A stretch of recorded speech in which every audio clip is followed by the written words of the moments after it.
নমস্কার বন্ধুরা, আমি শ্রাবন্তী। আপনাদের সবাইকে জানাই আমার গ্রিনডুম গার্ডেনে স্বাগত। বন্ধুরা, আজকের আমার ভিডিওর বিষয়বস্তু হলো কাটিমন আম গাছ নিয়ে। 12 মাসি জাতেদের মধ্যে কাটিমন হচ্ছে সবথেকে সেরা, খুবই সুস্বাদু এবং মিষ্টতার দিক থেকেও খুবই মিষ্টি আম, যেটা আমরা প্রত্যেক বাগানিরা কিন্তু ভালোবাসি এবং প্রত্যেকেই কিছু না কিছু আমরা কাটিমন আম গাছ কিন্তু ছাদ বাগানে করে থাকি। আর সেখান থেকে আমরা প্রচুর পরিমাণ ফলনও কিন্তু পাই। আবার অনেক মানুষের আছে ঠিকভাবে সেইভাবে কিন্তু ফলন আসে না, মুকুলেরও দেখা মেলে না, কেননা আমরা সঠিকভাবে কিন্তু পরিচর্যা যত্ন কিন্তু করতে পারি না গাছগুলিতে। বন্ধুরা, আজকে সেই বিষয় নিয়ে আমরা বলবো। যেহেতু আমাদের সিজনাল যে আম গাছগুলো সেগুলো কিন্তু এখন ডরমেন্সির মধ্যে প্রায় চলে গেছে, তার যে যত্ন, তার যে পরিচর্যা, তার যে খাওয়ার দাওয়ার পদ্ধতি, সেটা আর এই গাছ, এই দুটো গাছকে কিন্তু এক করলে কিন্তু হবে না। 12 মাসি গাছ আর সিজনাল গাছের মধ্যে কিন্তু অনেকটাই পার্থক্য থাকে খাওয়া দাওয়ার ব্যাপারে, যত্নের ব্যাপারে। সেই জন্য এই সমস্ত যে গাছগুলো, এই সমস্ত গাছে আমাদের মুকুল কিন্তু আগেই চলে আসবে। 12 মাসি আম গাছে যখন আমাদের জানুয়ারি মাসের দিকে কি ফেব্রুয়ারি মাসের মধ্যে মুকুল চলে আসে, তার আগে কিন্তু আমাদের কাটিমন আম গাছে কিন্তু মুকুল আসবে। যেহেতু সারা বছর ধরেই কিন্তু মুকুল আসতেই থাকে, একধারে যেরকম ফল থাকে আরেকদিকে মুকুল থাকে। এই গাছগুলো যে বন্ধুরা দেখতে পাচ্ছেন, এই গাছগুলোতে কিন্তু আম হয়ে গেছিলো, হয়ে যাওয়ার পরে নতুন করে আবার পাতা হয়েছিল, সেই পাতা কিন্তু ম্যাচিওর হয়ে গেছে। এবং এই ম্যাচিওর পাতা থেকে এবারে যে নেক্সট যে মুকুলটা আসবে সেখান থেকে কিন্তু খুব সুন্দর আমরা মুকুল আনতে পারবো, খুব সহজেই আনতে পারবো। তার জন্য কিন্তু বিশেষ পরিচর্যা, যত্ন, খাবার কিন্তু আমাদের অ্যাপ্লাই করতে হবে। সেইটা কি হবে বন্ধুরা, সেটা আমি আজকের আপনাদের ভিডিওতেই বলবো। এই ভিডিওটা পুরোপুরি দেখলে পুরো ব্যাপারটা আপনারা বুঝতে পারবেন, জানতে পারবেন। তাহলে আপনারা আপনাদের গাছেও সেইভাবে কিন্তু অ্যাপ্লাই করতে পারবেন এবং অ্যাপ্লাই করলে অবশ্যই কিন্তু সাকসেস হবেন। তাহলে পুরো ভিডিওটা বন্ধুরা দেখুন, দেখলে অবশ্যই সব কিছু পরিষ্কার হতে পারবেন। আমার নতুন বন্ধু হলে অবশ্যই সাবস্ক্রাইব করবেন, পুরনো বন্ধু হলে লাইক কমেন্ট করে শেয়ার করে আমার চ্যানেলে পাশে থাকবেন। বন্ধুরা, দেখতে পাচ্ছেন যে পাতাগুলো কিন্তু পুরো ফ্রেশ, কোনো পাতা না পোকা লেগেছে, না পুড়ে গেছে, না কোনো রকম সমস্যা। এখানে যে মুকুল আমরা আসবে, সেই মুকুলটা কিন্তু খুব সুন্দর একটা মুকুল আমি কিন্তু পাবো, যেখানে একটা হেলদি মুকুল হবে এবং সেই হেলদি মুকুল থেকে আমাদের ফলনও কিন্তু খুব সুন্দরভাবে সেট হবে। আমাদের প্রথম অবস্থায় কী করতে হবে, গাছটাকে কিন্তু সুস্থ রাখতে হবে, ভালো রাখতে হবে। তার জন্য প্রথম যেটা আমাদের দরকার হচ্ছে একটা ফাঙ্গিসাইড। যেহেতু আমাদের এখন তাপমাত্রা রাতের বেলায় যেরকম কম আর দিনের বেলায় কিন্তু বেশি, এই দুটো অবস্থায় কিন্তু আমাদের ফাঙ্গাসের সমস্যা খুবই হয়, বিশেষ করে যখন শিশির পড়ে রাতের বেলায়। সেই জন্য আমাদের একটা ফাঙ্গিসাইড অবশ্যই কিন্তু মাসে 2বার কিন্তু প্রয়োগ করতে হবে এই সমস্ত গাছগুলোতে। এই সমস্ত গাছগুলোতে এখন কীটনাশকের প্রয়োজন নেই। যখন আপনাদের দেখবেন এখানটায় আমের মুকুল আসছে, যখন দেখবেন এখানটা সাদা হয়ে আসে, যখন আমাদের নতুন পাতা বা মুকুল আসে সাদা হয়ে আসে, তখন কিন্তু প্রথম আপনারা একটা কীটনাশক দেবেন, হালকা মানের একটা কীটনাশক অবশ্যই কিন্তু স্প্রে করে দেবেন, যাতে কোনো রকম আমাদের পোকা যেন অ্যাটাক না করে। এখন যে জিনিসটা আপনাদের দিতে হবে সেটা হচ্ছে 0050 বা 05234, যেটাই আপনাদের কাছে থাকুক না কেন, সেটা আপনারা প্রত্যেক সপ্তাহে একবার করে কিন্তু স্প্রে করবেন। যেহেতু আমরা চাই যাতে এই গাছে মুকুল আসুক, সেই মুকুল আসার জন্য আমাদের কিন্তু মেন খাবার যেটা দিতে হবে সেটা হচ্ছে পটাশিয়ামযুক্ত খাবার। এই পটাশিয়ামযুক্ত খাবার দিলে কিন্তু প্রচুর পরিমাণ মুকুল কিন্তু খুব তাড়াতাড়ি চলে আসবে। আর তার সঙ্গে গোড়াতেও আমাদের পটাশিয়ামযুক্ত খাবার বেশি দিতে হবে, আমরা নাইট্রোজেনযুক্ত খাবার খুব কম পরিমাণে দেবো। এখানে আপনারা 0050 আপনারা স্প্রে করছেন প্রত্যেক সপ্তাহে একবার করে, বা 05234 সেটাও স্প্রে করতে পারেন।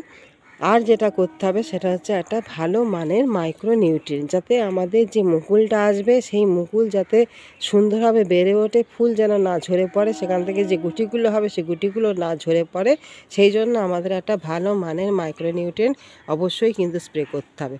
একটা যেরকম আমরা পটাশযুক্ত সার 0050 স্প্রে করব, তার সঙ্গে একটা ভালো মানের মাইক্রো নিউট্রিয়েন্ট যেটাই থাকুন না কেন আপনারা সেটা স্প্রে করবেন। এটা হলো আমাদের স্প্রের ক্ষেত্রে। আমরা গোড়ায় কি খাবার এই সময় দেবো, গোড়ায় যে খাবারটি বন্ধুরা দেবো চলুন দেখে নিই। বন্ধুরা দেখুন, এখানে খাবারটা আমি নিয়ে ফেলেছি। এখন আমাদের যে খাবারটা দিতে হবে, এটা সুষম খাবার দিতে হবে। এখানে যেটা নিয়েছি আমি কম্পোস্ট নিয়েছি, ভার্মি কম্পোস্ট, আপনারা কার্ডন কম্পোস্টও নিতে পারেন।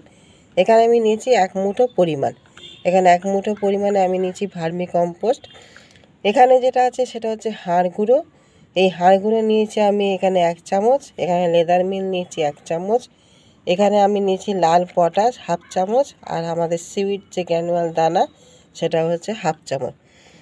এটা আমাদের ম্যানুয়াল খাবার, যেটা আমরা সব ক্ষেত্রেই কিন্তু দিয়ে যাই। এটা নাইট্রোজেনের একটা সোর্স, তার সঙ্গে মাইক্রোনিউট্রিয়েন্টও থাকে। আর ফসফরাসের সোর্স হচ্ছে আমাদের এই হাড়ের গুঁড়ো, হাড়ের গুঁড়োতে প্রচুর পরিমাণ ফসফরাস থাকে। এই ফসফরাসও কিন্তু আমাদের গাছে ফুল আনতে, আমাদের শিকড়কে ভালো রাখতে কিন্তু প্রচুর পরিমাণে কিন্তু সহায়তা করে, গাছের বৃদ্ধিতেও কিন্তু সহায়তা করে। যেহেতু আমাদের শিকড়ের যদি বৃদ্ধি সুন্দরভাবে হয়, শিকড় যদি ভালো থাকে, অটোমেটিক আমাদের গাছটাও কিন্তু ভালো থাকবে। আর এই লেদার মিলেও প্রচুর পরিমাণে যেরকম ভালো, আমাদের গাছের জন্য খুবই উপকারী। আর এই যে লাল পটাশ, যেটা এই লাল পটাশটা কী করেন, আমাদের গাছে কিন্তু প্রচুর পরিমাণ কিন্তু ফুল নিয়ে আসতে সাহায্য করবে। পাশাপাশি যেটা করবে সেটা হচ্ছে গাছকে হেলদি রাখবে, শক্ত মজবুত রাখবে, তার রোগ প্রতিরোধ ক্ষমতা যাতে বৃদ্ধি পায় সেই দিকেও তার হেলথটাকে বাড়াবে। এই সমস্ত খাবারটাকে আমরা সুন্দরভাবে কিন্তু মিশিয়ে নেব। বন্ধুরা, আমাদের যে সিজনাল যে আম গাছগুলো থাকে, তারা আমরা বছরের কিন্তু 3 বার খাবার দিই, ম্যাক্সিমাম হলে আমাদের 4 বার। কিন্তু আমাদের 12 মাসে যে সমস্ত গাছ, সেই সমস্ত গাছ যেহেতু সারা বছর ধরে কিন্তু ফুল ফল থাকে, সেই জন্য সারা বছরই কিন্তু এদের খাবার দিতে হয়। আমরা প্রত্যেক মাসেই 15 দিন অন্তর করে হোক কি 15 দিন না হলে অন্তত মাসে 1 বার করে হলেও কিন্তু আমাদের অল্প অল্প পরিমাণে কিন্তু খাবার দিয়ে যেতে হবে। এই না যে আমরা অতিরিক্ত খাবার দিয়ে দিলাম, যে 2-3 মাস থাকবে, 4 মাস থাকবে, তারপরে আবার দেবো, তা না। আমরা অল্প অল্প পরিমাণে কিন্তু খাবার কিন্তু প্রত্যেক মাসেই কিন্তু দিতে থাকবো। তবে কিন্তু গাছটা আমাদের হেলদি থাকবে, তবে কিন্তু সেখানে প্রচুর পরিমাণে কিন্তু ফুল আসবে, আর সেইখান থেকে আমরা ফলও কিন্তু পেতে পারবো। আর আমরা যদি খাবারের চাহিদা যদি না মেটাতে পারি, সঠিকভাবে যদি না পরিচর্যা করতে পারি, তাহলে কিন্তু আমাদের গাছে দেখবেন সিজনালের মতনই কিন্তু ফুল আসবে, সারা বছর কিন্তু ফুল আসবে না। সেই জন্য এইটা আপনারা অবশ্যই মাথায় রাখবেন। বন্ধুরা, এই যে দেখতে পাচ্ছেন গোড়াটা রোদের কারণে অনেকটাই শুকিয়ে গেছে, কিন্তু শুকালেও ময়েশ্চার ভাবটা কিন্তু রয়েছে, একেবারে যে খটখটে হয়ে গেছে তা না, হালকা হালকা ভিতরের দিকে কিন্তু ময়েশ্চার আছে।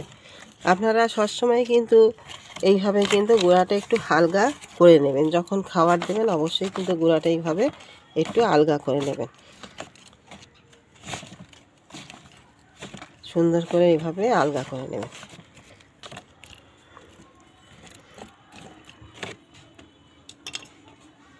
এই যে খাবারটা বন্ধুরা, এটা আমার খুব বেশি হলে 200 গ্রাম হবে।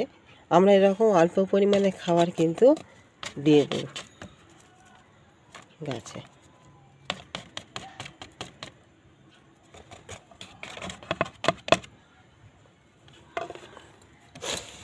খাবারের চাহিদা যদি আমরা মেটাতে পারি, আর আমাদের গাছকে যদি আমরা সুস্থ রাখতে পারি, তাহলে কিন্তু আমাদের কোনো চিন্তা থাকবে না ফুল আসা নিয়ে। সেখান থেকে আমরা প্রচুর পরিমাণে ফুল ফল অবশ্যই কিন্তু আমরা পেতে পারবো। আমাদের এই সময় যেহেতু আমাদের চাইছি যে ফুল আসবে, সেই জন্য কিন্তু আমাদের পটাশযুক্ত সারটা বেশি দেওয়া।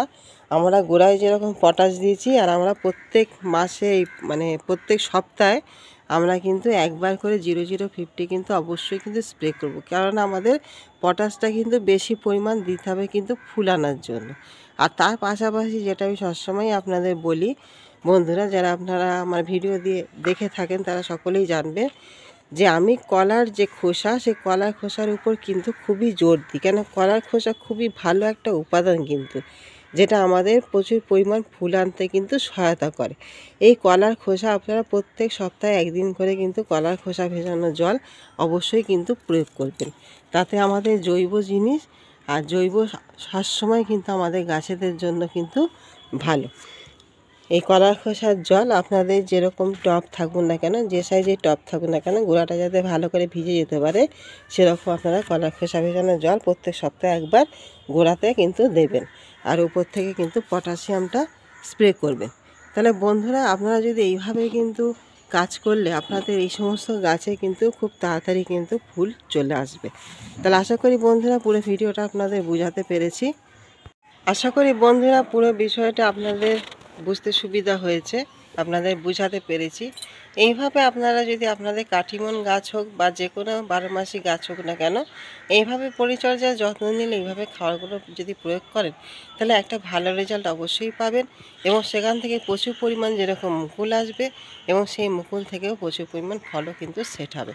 তাহলে বন্ধুরা, আপনারা যদি ভিডিওটা ভালো লেগে থাকে তাহলে অবশ্যই সাবস্ক্রাইব করবেন, শেয়ার করবেন, লাইক কমেন্ট করতে কিন্তু ভুলবেন না। তাহলে আগামী দিন নতুন কোনো একটি ভিডিও নিয়ে ফের আপনাদের সামনে চলে আসবো। তাহলে আজকের মতন আসি, নমস্কার।